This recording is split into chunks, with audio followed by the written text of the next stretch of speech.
नमस्कार, स्वागत है आप सभी का आर्य न्यूज पर। आपके साथ मैं हूं पल्लवी रविंद्र सिंह। प्रधानमंत्री नरेंद्र मोदी ने आज वीडियो कॉन्फ्रेंसिंग के जरिए सरदार वल्लभ भाई पटेल राष्ट्रीय पुलिस एकेडमी हैदराबाद में उपस्थित आईपीएस प्रोबेशनर्स के साथ बातचीत की है। इस दौरान अपने संबोधन में पीएम मोदी ने कहा है कि वित्तीय धोखाधड़ी एक बेहद बड़ी चुनौती है।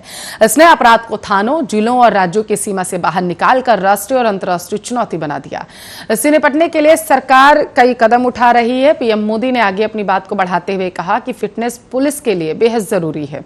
मुझे लगता है कि आप जैसे उत्साहित युवा पुलिस सुधारों को सिस्टम में आसानी से लागू कर सकते हैं। उन्होंने कहा, पिछले 75 सालों में भारत ने एक बेहतर पुलिस सेवा का निर्माण किया। पुलिस ट्रेनिंग से जुड़े इंफ्रास्ट्रक्चर में भी भारत ने सुधार किया। पीएम मोदी ने आगे कहा कि इस साल की 15 अगस्त की तारीख अपने साथ आजादी की 75वीं वर्षगांठ लेकर आएगी। बीते 75 सालों में भारत ने एक बेहतर पुलिस सेवा के निर्माण का प्रयास किया। पुलिस ट्रेनिंग से जुड़े इंफ्रास्ट्रक्चर में भी हाल के वर्षों में बहुत सुधार हुआ। उन्होंने आगे कहा, मेरा हर साल ये प्रयास रहता है कि आप जैसे युवा साथियों से बातचीत करूं, आपके विचारों को लगातार जानता रहूं। आपके विचार, सवाल, उत्सुकता मेरे लिए भी भविष्य की चुनौतियों से निपटने में सहायक।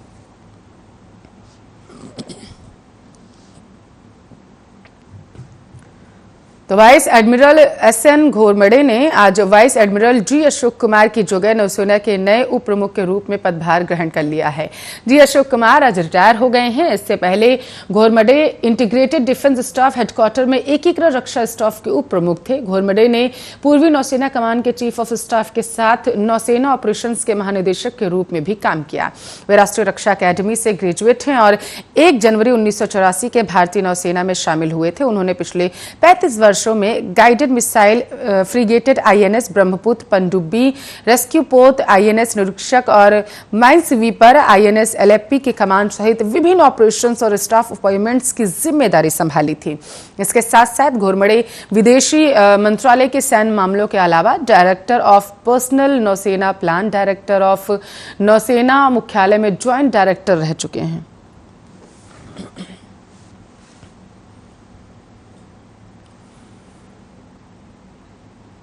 दिल्ली विधानसभा मानसून सत्र के दूसरे दिन दिल्ली में टूरिज्म को बढ़ावा देने के लिए महत्वाकांक्षी बेड एंड ब्रेकफास्ट योजना में संशोधन के लिए सदन के पटल पर प्रस्ताव रखा गया, जिसे विधानसभा में पारित कर दिया गया।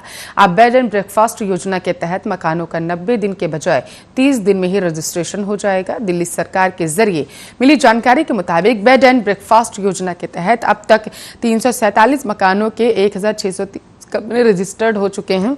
दिल्ली सरकार का कहना है कि नियमों में बदलाव करने के बाद यह संख्या तेजी से बढ़ेगी और पर्यटन को बढ़ावा मिलेगा। उप मुख्यमंत्री मनीष सिसोदिया ने कहा है कि दिल्ली में टूरिज्म को बढ़ावा देने के लिए दिल्ली सरकार की एक महत्वपूर्ण स्कीम है। इस स्कीम के तहत टूरिस्ट, खासतौर पर विदेशी टूरिस्ट, भारतीय पारंपरिक परिवार और भारतीय संस्कृति का अनुभव करने के लिए भारतीय परिवार के साथ उनके घर में रुकते हैं। इस योजना में ज्यादा से ज्यादा घरों को शामिल किया जा सके, इसके लिए दिल्ली सरकार ने बदलाव करते हुए रजिस्ट्रेशन की पूरी प्रक्रिया को 90 दिन से घटाकर 30 दिन कर दिया। साथ ही मकान मालिकों को सर्टिफिकेट लेने दफ्तरों में नहीं जाना होगा, बल्कि उन्हें ऑनलाइन सर्टिफिकेट उपलब्ध करा दिया जाएगा।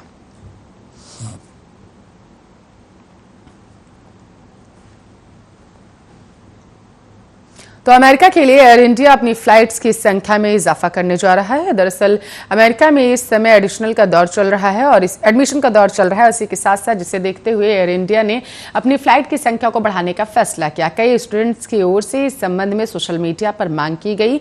एयर इंडिया ने कहा है कि कोरोना संक्रमण के हालिया मामले को देखते हुए अमेरिकी राष्ट्रपति ने भारत से आने वाली फ्लाइट्स की संख्या को सीमित कर दिया। इसके बाद अमेरिका के कई शहरों में जाने वाली एयर इंडिया की कई फ्लाइट्स को कैंसिल करना पड़ा। अब चूंकि अमेरिका ने छूट दे दी है, तो फ्लाइट्स की संख्या बढ़ा दी जाएगी। एयर इंडिया ने ट्विटर पर जानकारी साझा करते हुए बताया है कि एयर इंडिया अगस्त से पहले सप्ताह से अमेरिका जाने वाले विमानों की संख्या को दोगुना करने जा रहा है। एयर इंडिया के मुताबिक नई दिल्ली से न्यूयॉर्क के बीच एयर इंडिया की अतिरिक्त फ्लाइटें 6, 13, 20 और 27 अगस्त को संचालित होंगी। वर्तमान में जो फ्लाइट संचालित हो रही है उसके अलावा हैं। एयर इंडिया के मुताबिक अभी एक सप्ताह में 10 विमान अमेरिका जा रहे हैं, जिनकी संख्या 7 अगस्त से बढ़ाकर 21 कर दी जाएगी। एयर इंडिया अगस्त के पहले सप्ताह से अमेरिका जाने वाले अधिक से अधिक यात्रियों को समायोजित करने की कोशिश कर रहा है। यूपी की योगी सरकार शराब माफियाओं पर नरमी बरतने के मूड में नहीं दिख रही। आपको बताते चले, अवैध शराब के कारण बीते दिनों कई घटनाओं को लेकर सरकार सख्ती के मूड में है। सूबे के मुखिया योगी आदित्यनाथ की ओर से यूपी पुलिस को निर्देश भी जारी कर दिए गए हैं। इस मामले में सीएम योगी ने पुलिस को निर्देश दिया है कि प्रदेश में अवैध शराब बनाने, क्रय विक्रय की एक भी घटना घटित न हो।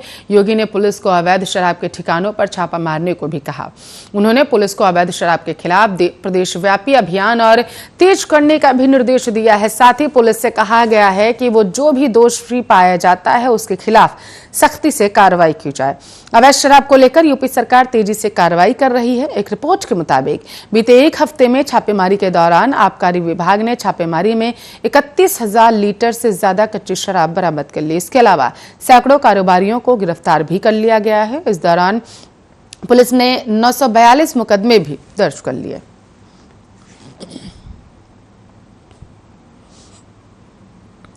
सुरक्षा बल ने आतंकवादियों की एक और बड़ी साजिश को नाकाम कर दिया है। आपकी जानकारी के लिए आपको बताते चले, जम्मू पुंछ हाईवे पर पड़े एक आईईडी को निष्क्रिय कर दिया है जवानों ने। आतंकियों ने IED Jammu Poonch national highway पर यह आईडी सुरक्षा बलों के वाहन या सार्वजनिक वाहन को निशाना बनाने के लिए लगाई गई थी। जम्मू पुलिस के मुताबिक शनिवार को तड़के उन्हें यह सूचना मिली कि जम्मू पुंछ हाईवे पर बथुनी ने इलाके के पास कुछ संदिग्ध आवाजाही देखी गई। खबर मिलते ही जम्मू पुलिस और सेना ने इस इलाके में एक सर्च ऑपरेशन चलाया। इसी सर्च ऑपरेशन के दौरान सुरक्षा बलों को इलाके में आईईडी मिला। यह आईडी जम्मू पुंछ हाईवे पर लगाया गया था। आईडी मिलने के तुरंत बाद ही बम डिस्पोजल स्क्वाड को मंगाया गया, जिसने इस आईईडी को निष्क्रिय कर दिया। जिस समय सर्च ऑपरेशन चलाया गया है उस दौरान जम्मू पुंछ हाईवे पर आवाजाही को पूरी तरीके से रोक दिया गया। आपको बताते चलिए, हालांकि जम्मू कश्मीर पुलिस ने इस आईईडी को निष्क्रिय कर दिया है, लेकिन इलाके में सर्च ऑपरेशन अभी भी जारी है। गौरतलब है कि इस साल स्वतंत्रता दिवस से पहले पाकिस्तान जम्मू कश्मीर में किसी बड़ी आतंकी घटना को अंजाम देने की फिराक में है। जम्मू कश्मीर में आतंकियों और उनके मददगारों तक हथियार और असला पहुंचाने के लिए पाकिस्तान लगातार ड्रोन का इस्तेमाल कर रहा है।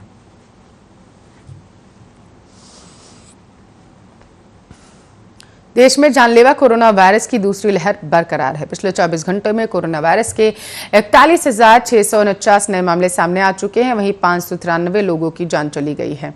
देश में अब तक इस जानलेवा बीमारी से 4,23,810 लोगों की मौत हुई है। स्वास्थ्य मंत्रालय की ओर से जारी ताजा आंकड़ों के मुताबिक देश में पिछले 24 घंटों में कोरोना से 37,291 लोग ठीक हुए, जिसके बाद ठीक होने वाले लोगों की संख्या बढ़कर 3,07,81,263। वहीं अब देश में एक्टिव केसेस की संख्या 4,08,920, यानी कि अब इतने लोगों का इलाज अस्पतालों में चल रहा है। देश में अब तक कोरोना के 3,16,13,993 मामले सामने आ चुके हैं। वहीं देश में अब तक टीके के 46 करोड़ के आसपास डोजेस दी जा चुकी हैं।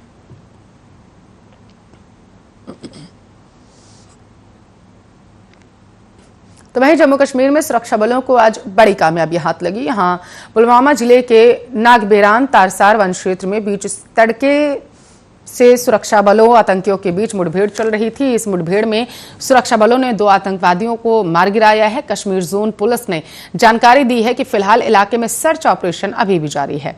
बताया जा रहा है कि मारे गए दोनों आतंकियों की पहचान अभी तक नहीं हो पाई है। पुलिस के एक अधिकारी ने बताया कि सुरक्षा बलों ने आतंकवादियों की मौजूदगी की जानकारी मिलने पर शनिवार सुबह दक्षिण कश्मीर के नागबेरान तारसार वन क्षेत्र में घेराबंदी कर तलाशी अभियान शुरू किया था। उन्होंने बताया कि तलाशी कर रहे दल पर आतंकवादियों ने गोलियां चलाई, जिसके बाद मुठभेड़ शुरू हो गई।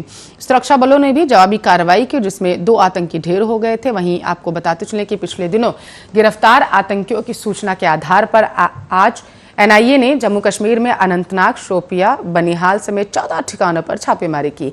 एनआईए ये छापेमारी 27 जून को बरामद आईईडी और टेरर फंडिंग के मामले में कर रही है। एनआईए को जानकारी मिली है कि आतंकी संगठन आने वाले दिनों में हमले कर सकता है।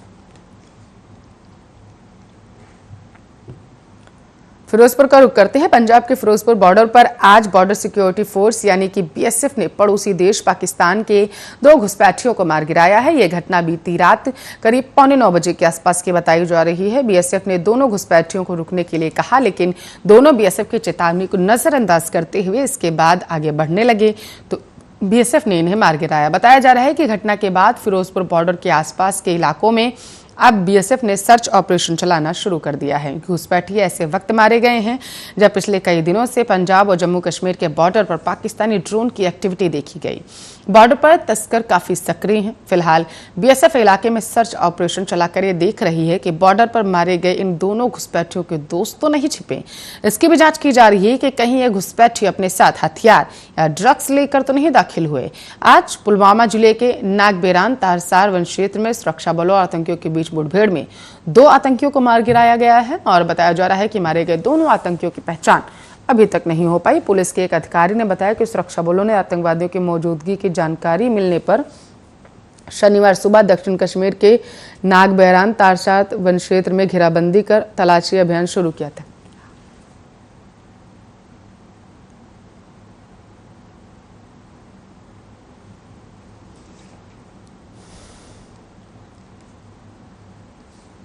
नई दिल्ली की बात करते हैं। दिल्ली पुलिस की स्पेशल सेल को बड़ी कामयाबी हाथ लगी है। स्पेशल सेल की सीआई यूनिट ने 5 राज्यों के मोस्ट वांटेड गैंगस्टर संदीप उर्फ काला जठेड़ी को उत्तर प्रदेश के सहारनपुर से धर दबोचा है।